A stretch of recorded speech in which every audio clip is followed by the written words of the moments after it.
All right. So thank you again for joining us tonight. If you are joining us through YouTube, you can watch this episode. The links will be in the description on YouTube of how to access the video. Those of us who are here in the chat just watched it together in a virtual live screening. My name is Annie Evans. I'm with New American History, which is based at the University of Richmond here in Virginia. And I'm joined tonight by my colleagues from the New York Tenement Museum, from the New York Public Library, and from WNET, the local PBS station, Channel 13 in New York. And Kat, do you want to go ahead and introduce yourself and talk a little bit about your role there at the Tenement Museum? Sure, happy to. Hi, everyone. So excited to welcome you all to the museum in person next week. I'm Kat Lloyd. I'm the Vice President of Programs and Interpretation at the museum. So work really closely with all of the staff who lead our student programs, who develop resources for you all teaching in classrooms. So we're going to share definitely more next week, and perhaps tonight we'll have some time to take you through some of the resources that we offer to teach about the Rogoszewski family when you're, teaching about the Triangle Fire. So yeah, here you see our website. We'll get to experience a tour together next week. But we have lesson plans for teachers in classrooms. We have virtual field trips that take you into the apartment spaces using 360 sort of video game technology, and tons of primary sources available on our website. So I'm really excited to get to meet some of you, and also happy to answer any questions tonight that you might have. Great. Thank you so much. And I do have like I said, I will send you links to this website, to our website, how you can access the film if you want to share it with others. Sandy, did you want to say anything to the folks who may not be with us next week in person, but may be discovering this resource for the first time? Yeah. Hi, everybody. So if you are not able to join us next week, I just wanted to say that very well connected to the Tenement Museum, and also this video is one of our Mission US missions called City of Immigrants. And I'll drop the link in the chat. Mission US is a series of sort of choose your own adventure games where students take on the role of a young person at different periods of history. And the one on City of Immigrants focuses on tenements and on the Triangle Shirtwaist Factory. And it's really for kids. It's for anybody between the ages of fourth grade and maybe ninth grade or more. So I'll drop the chat in. You can take a look at that. And there are also lots of resources on PBS Learning Media around the same era. And I'll drop both of those links in the chat in case you're not joining us next week. And I'll also include them in the follow-up email tomorrow. Right. I don't know if anybody from the public library, I think Alex was a little under the weather, so I'm not going to ask him to come on because I know he wasn't feeling well. But I did want folks to know that we do partner with museums and libraries. So the New York Public Library certainly has a wealth of information. And in creating each of the episodes, this is, as I said, a 8-part series with 2 what we called pandemic shorts or rapid response shorts that were filmed during COVID. But at the end of each episode, and what I really love about the way the filmmakers at Field Studio is, for every episode, when you go to that page on their website, they talk a little bit and they link out to all of the places where they filmed in order of appearance on the screen. So they tell you the Triangle Shirtwaist Factory, the homes of the different people that were interviewed, the museums, the archives that they used. So I really love and respect that. And then they link out to the teaching resources that we create at New American History. We're going to dig into those in great depth, but we create learning resources, inquiry-based, that are free, readily available for you and your students. You can either use them the way that we imagine using them in a classroom, where everything's already kind of created for you and linked together, or we also give it to you as a good old-fashioned Google Doc where you can go in and make modifications as needed. Because we like to think of everything that we create sort of as Legos. And those of you who are with us in the workshop earlier today, I know some of you are joining us tonight. Dr. Ayers and I trust teachers. We want teachers to be able to take these and create and make them their own. And so it's really important to us that you can use the resources in any way that adapts the best for your particular students. I want to leave some time for questions. I do have some other things I could share, but I first want to open it up to questions. So is there anyone who would like to ask myself a question, or Katie, or Sandy a question about the episode, or about the museum or the resources that PBS offers? So I'm going to open up the chat here, but feel free to unmute yourselves. We're a nice small group, and this is an informal conversation. So we have some lovers of Mission US who've already discovered it a little bit there. Oh,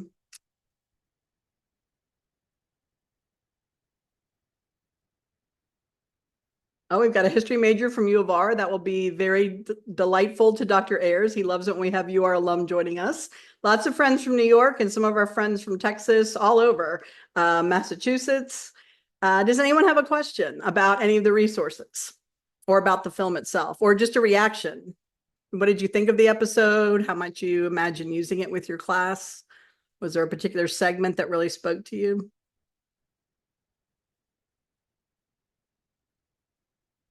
Oh, someone says they're using it right away. That's great. I would love to know how it goes. And if you'll send us feedback, you'll get my email tomorrow. So you'll be able to reach back out with that. I will say that the first time I watched this episode, when it was airing for the first time on PBS, my nieces were spending the weekend with me, and we were all curled up on the couch. And I said, I want you guys to watch this new show that Mr. Ed is what they call him. Mr. Ed made a new show, and I want you guys to watch it. And it was this particular episode. And about halfway through, I was already crying. I'm still crying now. I've watched this probably 200 times, and I cry every time. But my 15 and 17-year-old niece looked up, and they both had tears in their eyes. And one of them said, Aunt Annie, those girls are the same age as we are. If we were living back in those days, we could have been working in that factory. And then I completely lost it, as you can imagine. And we had a very long discussion that evening, all about labor unions and, workers' rights and safety. And they said, why don't we get to do this kind of stuff in school? And I said, well, that's what Mr. Ed and I are trying to improve. And we're working with teachers across the country to try and make it more interesting and try and make resources like this available. So that was a very personal experience for me, watching that with my nieces. And I've had other teachers say they've had similar reactions from students. Our students are of this age, those of you who teach high school or college. So yeah. Someone says they talk about the second industrial revolution, urbanization in October, and labor unions. Absolutely. And in the collaboration with all the different organizations. We try really hard to pull in public history as much as possible. So museums and historic sites. The other thing I love about, because we're an all digital platform, that next, or I think it was the last segment with the architect, since the episode aired, that memorial has actually opened. It's been unveiled. And so we were able to update the lesson with a link to an article about the fact that it was actually finished and completed. And they had, I believe, a ribbon cutting ceremony about a year ago. So yeah, hearing from the different groups of people involved in those stories, and the music piece, I was completely enthralled with the way those women acted out with the scissors and the costuming. And I can't even imagine being in a live production of that oratoria. I just found that I would have been bawling my eyes out again, but it just seemed like such a compelling way. And I've had a music teacher in our session in Columbus earlier this summer, and that she had watched that episode on her own. We screened a different episode for that group, but she was watching some of the other episodes, and she came across that one, and that kind of gave her an idea for a lesson that she's now developing on a different period of history, but pulling in music much in the same way. So I see someone talking about comparing the Amazon and McDonald's strikes, right? So modern Labor Day movements, absolutely. Other thoughts? Yeah, the music piece connecting to students. Video link to the performance. I think we have something linked in to the learning resource, if I'm not mistaken. I'll double check that when I send the links out tomorrow. But I know that the filmmakers, Hannah and Lance, have kept in touch with Julia, the woman that you saw at interviewing in there. And in another episode, the one that we screened last month on the Transcontinental Railroad, there was a poet who did a musical performance about the Transcontinental Railroad. And she is a Chinese American descent. And so she pulled in her Chinese ancestors and talked about the Chinese workers through poetry. And then they added a musical component to that episode as well. And you can find all of those on the Future of America's Past website, as well as the PBS page for the series. And I'll send you those links tomorrow. Anyone have questions for Kat or Sandy? I was going to show you a couple of other things that are related to this episode, but I want to make sure that we also honor any questions that you guys might have had. I did want to show one map. And apologies, I thought I had it queued up, but American Panorama is our digital atlas. And these are all interactive maps, very similar to the episode where they're based on census records and other types of archives and public records. So there's one called Foreign Born, which uses census data. And we reference this in the lesson, but if you haven't seen our maps before, they start with these infographics, which a lot of teachers are now using infographics to teach about data literacy, especially in science and social studies courses. There was a big statement that was released a couple of months ago by the National Council for Social Studies, the National Math and Science Teachers, and a couple of other organizations. And first of all, when is the last time 5 organizations agreed on anything, particularly teacher organizations who are normally competing for the same grants and the same money and the same PD time, but they all came out with a joint statement, which I will share tomorrow in the links that I send out, about how important data literacy is. And when I read that, I thought, we've got that covered right here in our maps, and so much of what we do as social studies teachers. So this is showing the immigrant population for every single city and county in the United States from the 1850 census to the 2020 census. So I'm going to minimize our faces so you guys can see this timeline tool on the bottom. And so I'm going to search for New York. So New York, New York. And when I click on that, it's going to give us it's going to start with the 2020 census. But if I go all the way back to 1910, which was just the year, I believe, before the fire, this is showing you the immigrant population of New York City. Now, we don't have it teased out by gender or age, so we don't know how many of these immigrants were young women. But at that time, what was then known as the Russian Federation was by far the largest immigrant population in New York City, followed by Italy, Ireland, Germany, Austria. And if you click on any of those countries, it's going to show you the other places where people from that part of the world were immigrating to. So other places that they went to, not just the United States.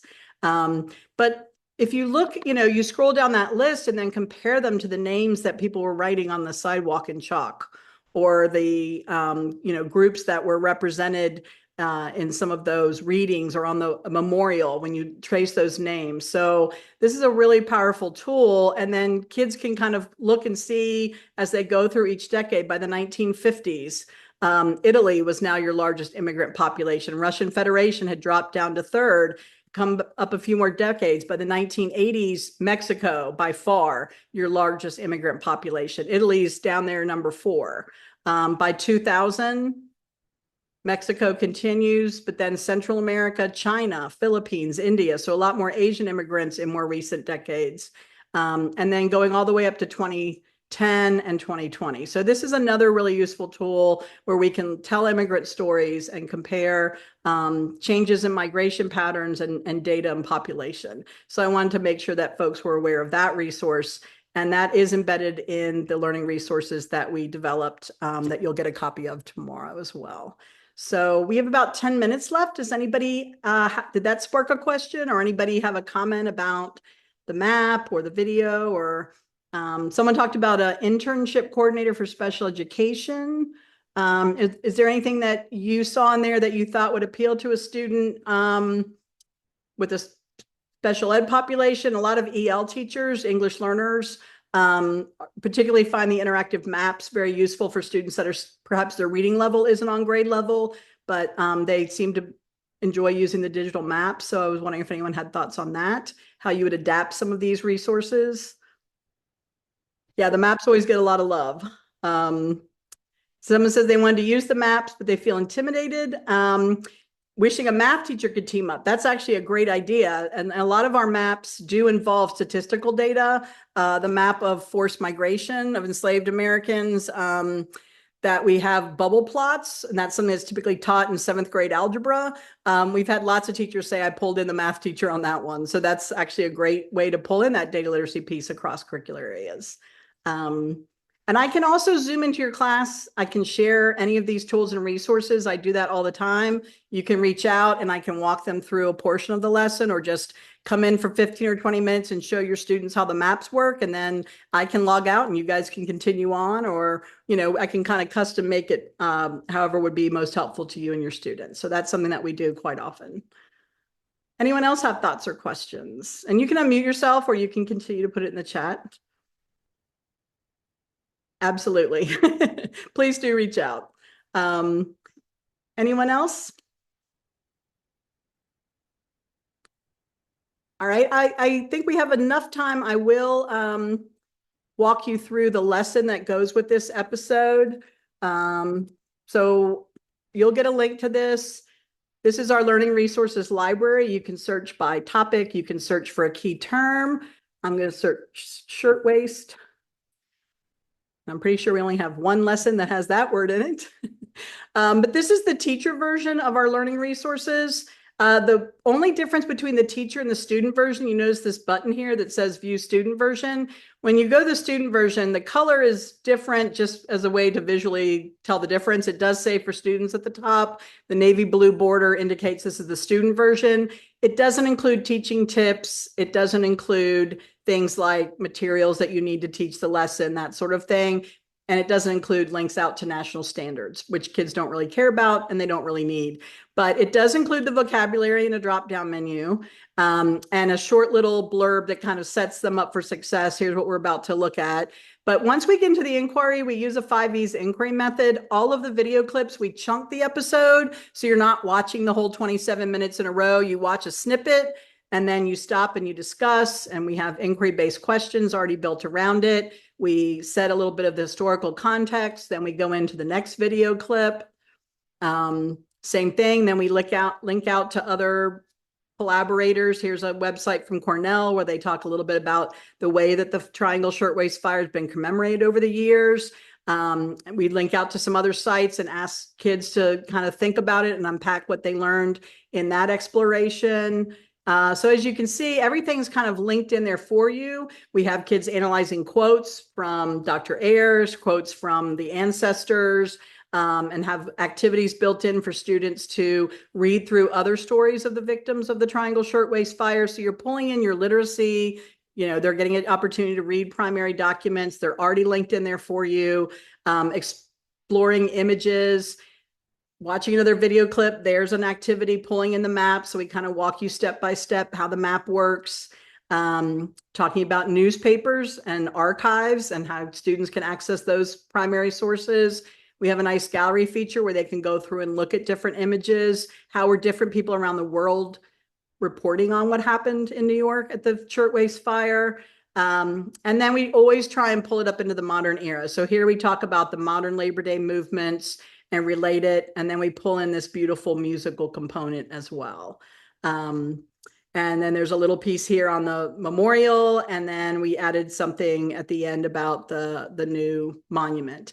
And here it is as a Google Doc. So again, if you want to modify it even further, you can make a copy of it and then you can change it and make it your own, however works best with your students. So that's just in a nutshell. And again, I can hop on a Zoom and show you guys how any of these resources work. I can walk you through the lessons in more detail. So anything that you want to ask about that, I'm happy to answer those questions or take other questions. I see some folks talking about the maps and data. Texas is increasingly requiring students to understand digital data. Yeah, that is a nationwide push. So I'll send you the link to the national joint statement that was released by all those different teacher groups earlier this summer. we're getting a lot of requests all of a sudden from math departments, which I never thought my name and math would be in the same sentence. But the data visualizations are really powerful ways to connect students to data. And I was telling before we started the recording, as people were first joining in before we screened the film, we had an office hour. So we sometimes do screening events like this where we watch one of the episodes of The Future of America's Past, and then we have a discussion like we're doing now. But we also oftentimes just invite some of our different collaborators in to talk about other projects that we're working on. And Jeremy Ney is a data scientist, and he runs a great Substack that talks about visualizing data. So we had him on for a whole hour, and that's on our New American History YouTube channel. I'll include that link tomorrow when I send you all the resources. And if you're watching this on YouTube later, you will get a link to all the resources as well. So yeah, data visualization is becoming part of our literacy program, and it affects all content areas. So I was really pleased to see that joint statement released. Oh, and there's the press release about data. Thank you. Sandy's already put it in there for you. Thank you, Sandy. So yeah, I'm really pleased to hear that Texas, much like here in Virginia, it's been written into our state math standards, but also it's been clearly explained that it needs to be cross-curricular and it needs to be embedded in all content areas and at all grade levels. Little kids can do data too. You know, we got to break it down for them. But a lot of people always think, oh, that's high school. No, younger people can use these maps. I've used that map of foreign born with kids as young as 3rd and 4th grade. When I first met Dr. Ayers, he kind of pitched this whole idea to me, like, I think AP US History could use some of these tools. And I said, sure, they could, Ed, but so could a lot of other kids. And I'm not worried about the AP kids as much as I'm worried about everybody else. So we're going to start in 4th grade. And I've convinced him now, I think, and he happily joins in no matter how young the student. We can break this down and put them into chunks, and kids can kind of grow up with tools like this, right? They can grow up with the maps and learn to use them in more sophisticated ways as their reading improves and their skills and analysis. But we've got to start young. We can't wait till they start high school to expose them to rich resources like this. So yes, AP can definitely use it, and I want those kids to have access, but I also want my 3rd and 4th graders to have access as well. My niece teaches 3rd grade, and she's probably my biggest cheerleader. She's constantly pulling these resources in and trying them out with her students and giving us great feedback. So we're almost out of time. I want to see if there's any more questions. I will email you links to everything that we shared tonight. I want to thank Sandy from Channel 13 PBS. I want to thank Kat from the Tenement Museum. I want to thank all of you who will be with us next week live in New York, where we will go to the Tenement Museum, where part of this episode was filmed. And those of you who are with us from Texas and will be with us for part 2 of our workshop tomorrow, thanks for joining in tonight, and we'll see you guys in the morning. And thank you guys from everywhere who joined in. We have lots of folks who aren't in Texas and aren't in New York. We just love to be, engaged with you as teachers. We love your feedback. This section is being recorded, and I will upload it to our YouTube channel tonight and send you the link tomorrow. So you can share it with your friends, and you can also have the link out to the episode so you can use it with your class. So thank you so much for coming tonight. I'm going to log off. I'm going to turn the recording off now, but if anyone has a specific question, I'm happy to stick around a little bit longer as needed. So thank you guys so much for coming tonight. And I hope that you found at least one tool or resource or one new idea that will spark interest for you and your students. So thank you so much for coming. Thank you. Thanks, everyone. Take care. Absolutely. Thank you.